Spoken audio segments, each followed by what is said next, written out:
Morgan Uber here with the four-time American Pitcher of the Year and 2022 National Pitcher of the Year, Georgina Corrick. Georgina, transitioning from student athlete to now grad manager, ESPN Plus broadcaster. What surprised you most about this transition with everything that you're doing these days? I thought I was so busy as a student athlete that I would have no time, and that when I started doing other things, I would suddenly have all this free time.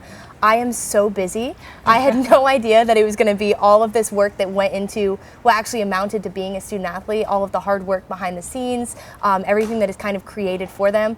I now realize it because I am the person who creates it. It takes a lot more time than I thought, and I definitely have a greater appreciation for what was given to me as a student athlete. You're still around the team every day. You travel with them. For you, I mean, so many of these young women were your teammates. What sort of challenges have you faced in still being around the team, but not being able to necessarily be out there playing on the field? I think being a leader came naturally when you're a teammate because it's easy to kind of lead in the positions that you're in.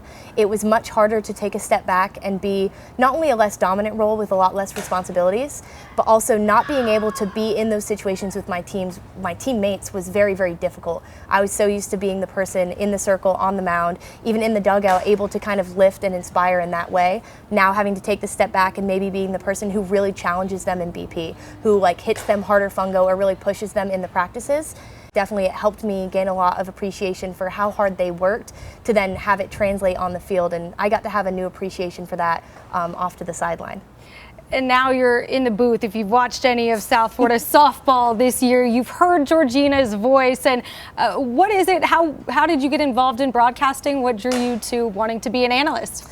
I think I was really fortunate. I had a couple of interviews last year where people were very complimentary of the way that I spoke, which I mean, I have to attribute that to my dad. My dad was very big on holding yourself with a little bit of poise. And so many people were so complimentary, and they were very interested in seeing that I would like to go in the booth and maybe talk about not only my experiences as a player, but provide commentary on what I saw for the new team. Your favorite call in the booth this season, what is it and why? It's got to be the Texas upset. It was just electric being in the booth.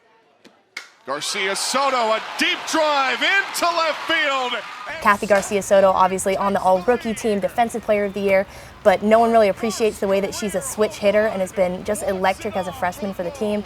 She comes up, hits the walk-off home run in the bottom of the seventh. I never really understood how cool those moments were until I was in the booth being able to call it. Can she do it? Yes, she can.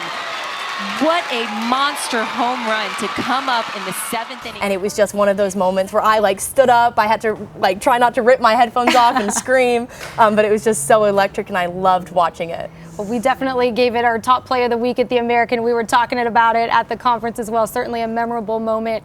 The world is really your oyster. I mean, you studied marine biology in college. You know, the shark enthusiast was always the joke. You wanted to have that on your business card. Now you're in the booth playing professional softball. What is it that you really want to do in the future when you look at Georgina Corrick 10 years from right now? I think of all the things that I've done collegiately, professionally, internationally, the only thing I ever really wanted to do was make a difference. A lot of us that go into conservation work, I did global sustainability as my master's, we just want to make the world a better place every single day. And I think softball allows me to do that. I get to work with young girls when I give lessons. I get to work at our camps and really kind of shape the next generation of softball players and athletes and women that want to go and compete every single day in all of the fields of their life. And then obviously going out and wanting to do conservation work. I hope that in 10, 15, 20 years I can look back and know that I really did make a difference in everything that I was given and everything that I had the chance to kind of achieve, that I feel really, really proud for making the world a better place. Well, we love what you do in growing the game of softball. Love having the opportunity to be able to work with you this weekend after covering you a year ago at this tournament. And thanks so much for joining us. Thank you, Morgan. I appreciate it.